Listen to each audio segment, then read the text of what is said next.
기대해. 나에게 주신 하루를 때론 피곤하고 일어나기 싫고 널 깨우는 알람 소리에 짜증도 나겠지만 안녕하세요. 오늘도 부른 말씀 권순민 목사입니다. 주무시지 않고 나를 지키셨네. 오늘을 나에게 주셨네. 새 말씀 안에 주가 주신 사랑과 은혜와 능력. 오늘 우리에게 주시는 하나님 말씀은 이사야 5장 1절에서 2절까지 말씀입니다. 내가 나의 사랑하는 자를 위하여 노래하되 나의 사랑하는 자의 포도원을 노래하리라. 나의 사랑하는 자에게 포도원이 있으며 심히 기름진 사내로다. 땅을 파서 돌을 제하고 극상품 포도나무를 심었었도다. 그 중에 망대를 세웠고 그 안에 술틀을 팠었도다. 좋은 포도 맺기를 바랐더니 들포도를 맺혔도다. 아멘. 오늘 설교 제목은 포도원의 배신입니다. 우리 교회는 해마다 부활절 시즌이 되면 생명의 씨앗 캠페인을 벌입니다. 방울토마토나 딸기 모종을 저렴하게 구입해서 교인들에게 나누어 드리고 부활절쯤에 열매를 볼 수 있도록 하고 있죠. 이 생명의 씨앗 캠페인의 취지는 생명의 탄생을 지켜보면서 예수님의 부활을 묵상하고 더 나아가서 앞으로 우리가 복음을 통해서 구원해야 할 그런 태신자를 생각하자는 의미가 있습니다. 애석하게도 올해는 이 코로나 바이러스로 인해서 못했는데요. 내년에는 꼭 다시 해보고 싶습니다. 저 같은 경우에는 여러 번 시도해봤는데 한 번도 제대로 된 열매를 못 봤거든요. 어떤 분들은 이 모종이 어린아이 키만큼 커서 열매가 주렁주렁 열리는데 저는 열매 하나 볼 수가 없었습니다. 오죽하면 제가 가지고 온 그 모종들에게 미안할 정도였거든요. 차라리 이 모종이 다른 분에게 갔으면 열매를 많이 맺었을 텐데 괜히 똥손인 제 선택을 받아서 제대로 꽃 한 번 피워보지 못하고 버려져야만 했으니까요. 여러분은 어떠십니까? 여러분은 농사를 지으면 열매를 보시는 편입니까? 그런데 여러분, 아무리 농부가 훌륭해도요, 제대로 된 열매를 보지 못하는 경우가 있습니다. 바로 이 좋은 품종의 씨앗을 구하지 못했을 경우입니다. 요즘은 상품성이 검증된 씨앗을 어디서나 구할 수 있죠. 그런데 그런 시장이 없던 시절에는요, 이 씨앗만 보고 그것이 최상급 열매를 주는 작물인지 아닌지를 구별할 수가 없었습니다. 이제 막상 심어놓고 애지중지 키워보니 나중에는 도저히 먹어줄 수 없는 그런 열매들이 열리는 경우가 있거든요. 그럴 때는 어떻게 합니까? 괜히 시간과 돈을 투자해서 시간을 낭비할 필요가 없겠지요. 바로 이 땅을 갈아엎어서 더 상품성이 좋은 작물을 심는 것이 낫습니다. 오늘 본문은 이런 농경 사회를 살았던 과거 남유다 백성들을 향한 이사야의 예언이자 노래입니다. 이사야는 지금 이 농사꾼들에게 특히 이 포도 농사에 실패한 한 농부의 이야기를 들려주고 있습니다. 굉장히 공감이 가는 이야기를 통해서 앞으로 이 남유다에 닥칠 멸망이 얼마나 필연적인 것인지를 지금 이야기하고 있는 것입니다. 오늘 본문을 통해서 이 말씀이 지금 이 시대를 향한 우리에게 어떠한 의미가 있는지 한번 나누어 보도록 하겠습니다. 오늘 본문에 등장하는 포도원 주인은 매우 부지런한 사람입니다. 그는 이 자신의 포도원을 너무나도 사랑하여서 그 포도원을 위해서 정말 헌신적으로 일을 하고 있습니다. 1절을 보면 그는 자신이 가진 땅 중에서 가장 기름진 땅에 이 포도를 심었고요. 2절 이하를 보면 이 돌을 골라내고 또 짐승이 침범하지 못하도록 이 망대를 세우고 또 신선한 포도즙을 얻기 위해서 이 포도밭 중간에 술틀까지 마련했습니다. 그렇게 모든 준비를 해놓고 이 포도가 열리기를 기다리고 있습니다. 그렇게 포도 열매가 열리기까지 이 기다린 기간이 몇 년일까? 저는 최소 4년이라고 봅니다. 왜냐하면 이 포도나무가 자라는데도 시간이 필요했지만 율법의 기준에 의하면 어떤 작물이든 심은 지 3년 동안은 그 열매를 따먹지 말라고 규정하고 있기 때문에 그렇습니다. 레위기 19장 23절 말씀을 보면 이런 말씀이 있습니다. 너희가 그 땅에 들어가, 가나안 땅입니다. 각종 과목을 심거든 그 열매는 아직 할례받지 못한 것으로 여기되 곧 3년 동안 너희는 그것을 할례받지 못한 것으로 여겨 먹지 말 것이요 라고 기록합니다. 그러니까 즉 이 포도농부는 4년 동안 정말 뼈 빠지게 일을 하면서 극상품 포도 열매를 기대하고 고생을 했습니다. 그런데 4년이 지난 이후에 막상 열매를 보니까 극상품 포도는커녕 향도 없고 모양도 흉측한 그런 들포도들이 열렸다라는 사실입니다. 그 허탈감과 배신감이 얼마나 심했을까요? 그렇다고 1년을 더 기다린다 한들 이 기대했던 열매가 나올 수 있나요? 없지요.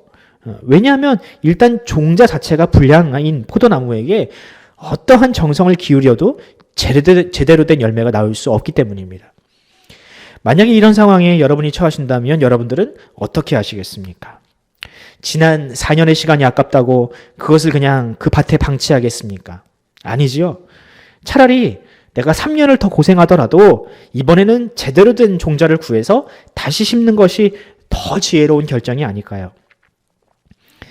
이사야는 이 상황이 마치 지금 이스라엘, 특히 이 남유다를 향한 이 하나님의 마음이라고 이야기하고 있습니다. 이사야는 지금 과거 애굽에서 노예로 살던 그 민족을 구원하시고 젖과 꿀이 흐르는 가나안 땅으로 인도하신 그 하나님의 수고를 포도원 주인으로 대입하고 있습니다. 반대로 하나님을 배반하고 온갖 우상 숭배와 음행을 버리지 못하는 이 이스라엘과 남유다를 지금 그 포도밭으로 대입하고 있는 것이지요. 포도원 주인이신 하나님은 더 이상 바랄 것이 없을 만큼 그렇게 남유다에게 베풀어 주셨습니다. 그들을 침범하는 대적을 물리쳐 주시고 다윗과 같이 훌륭한 지도자도 주셔서 전성기를 맛보게 하셨습니다. 그럼에도 불구하고 이 남유다는 하나님을 배신했습니다.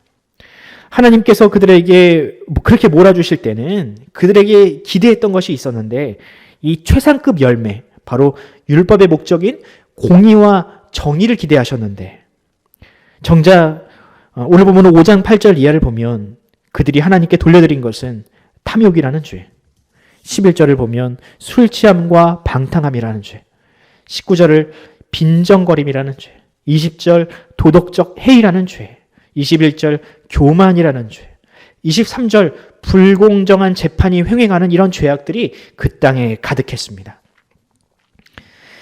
포도원 주인은 4년을 날려버렸죠. 하지만 하나님은 1000년이 넘는 시간, 아니 창세로부터 시작된 이 인류 역사를 돌이켜보면 하나님은 정말 수만 년의 시간을 지금 날려버린 것입니다.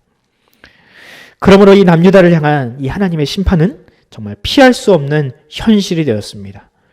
이제 그 누구도 포도원 주인이신 하나님께 그 심판에 대한 의구심을 가질 수 없게 되었습니다. 그렇게 이사야의 예언대로 남유다는 역사의 뒤안길로 사라져 버렸습니다. 그렇게 하나님은 그 밭을 갈아엎으시고 이제는 새로운 포도나무 종자를 그 땅 가운데 심으십니다. 그 포도나무 종자는요, 검증된 종자이며 반드시 극상품 열매를 맺는 바로 그 포도나무입니다. 요한복음 15장을 보면 바로 우리 예수님께서 바로 하나님께서 준비한 그 최상급 포도나무라는 사실을 알 수 있습니다. 요한복음 15장 1절에서 2절입니다.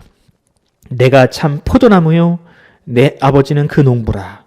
물은 내게 있어 과실을 맺지 아니하는 가지는 아버지께서 이를 제하여 버리시고 무릇 과실을 맺는 가지는 더 과실을 맺게 하려 하여 이를 깨끗게 하시느니라. 아멘.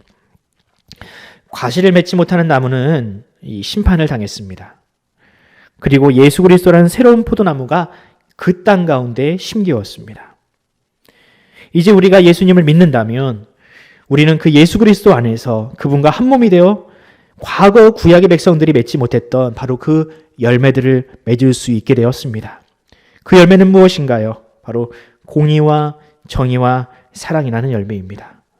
그 나무에서는 결코 음행과 교만과 죄악이라는 죄악들이 결코 열릴 수 없습니다. 여러분, 이 말씀 앞에 우리 자신을 한번 돌아봅시다. 과연 우리는 지금 이 삶을 통해서 어떤 열매를 맺고 있는가? 혹시 우리가 여전히 과거의 죄악의 습관에 얽매여 있다면 과감하게 우리의 마음밭을 갈아 엎어버렸으면 좋겠습니다. 혹시 우리 주변의 환경과 관계가 우리로 하여금 죄를 짓게 만든다면 그 환경마저도 우리가 갈아엎어버려야 합니다. 그리고 그렇게 갈아엎어진 그 좋은 밭에 우리 삶의 주인이신 예수라는 포도나무를 가져다 심읍시다. 요한복음 15장 4절에 이런 말씀이 있습니다. 내 안에 거하라 나도 너희 안에 거하리라. 가지가 포도나무에 붙어있지 아니하면 절대로 과실을 맺을 수 없음같이 너희도 내 안에 있지 아니하면 그러하리라. 이 말씀처럼 오늘도 예수님을 철저하게 의지하면서 그 성령께서 인도하시는 대로 우리의 삶의 열매들로 정말로 하나님께서 기뻐하시는 예배자 또한 성도의 삶을 살아가기를, 그렇게 열매를 많이 맺는 삶을 살아가기를 간절히 소원합니다. 우리나라와 민족을 위해서 또한 우리 자녀를 위해서 한번 기도해 볼까요? 이제 이 사태가 거의 종식에 가까워지고 있습니다. 그리고 이제 우리 자녀들이 비로소 개강 또 개학이 이루어지고 있는데요. 하루속히 이 사태가 완전 종식되어 우리 학생들과 우리 선생님들이 마음 놓고 학업에 집중할 수 있도록 여러분들 기도해 주시기를 바랍니다. 또 더 이상 신천지와 같은 그런 거짓 세력들, 정말 들포도들과 같은 그런 세력들이 이 한반도에서 완전히 사라져서 우리가 이 한반도가 특히 우리 자녀들이 성경에 입각한 바른 교훈과 바른 신학을 가진 정말 아름다운 극상품 포도 열매를 맺는 그런 귀한 자녀들로 자라게 해달라고 이 시간 우리 자녀와 또한 이 나라와 이 민족, 교회를 놓고 함께 기도하며 하루를 시작합시다.